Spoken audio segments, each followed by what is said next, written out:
Probably the first sign that your horse could be having a dental problem would be spitting out grain. Horses generally love grain. So if you're finding it on the floor of the barn or the stall, you might want to have their teeth looked at. And then a really clear sign is when they start doing something called quidding, Q-U-I-D-D-I-N-G.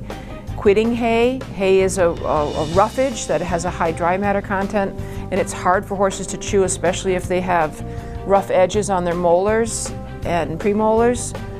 So they'll chew it and then they'll spit it out. And you might see it in the water bucket, you might see it in the stall, you might see it outside.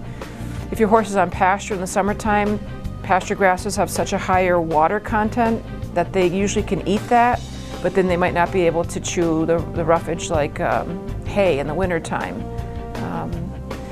And when your dentist or your veterinarian comes in, generally what they're trying to do is to file down rough edges on the molars and premolars. They really shouldn't touch the incisors at all unless your horse has a malocclusion where their upper jaw doesn't meet their lower jaw, whether it be parrot mouth or undershot jaw. But if they want to just take off the edges that are maybe causing some cheek pain or what have you. But they shouldn't file them down so that they're flat, because you can't grind things with flat surfaces very well. You need all those, I call them English muffin teeth, where you need all those nooks and crannies to be able to grind at that high dry matter content hay or whatever else they're eating like that.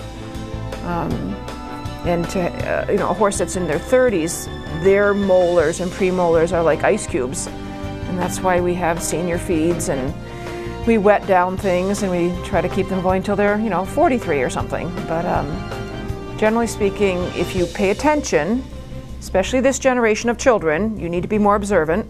Look at your surroundings.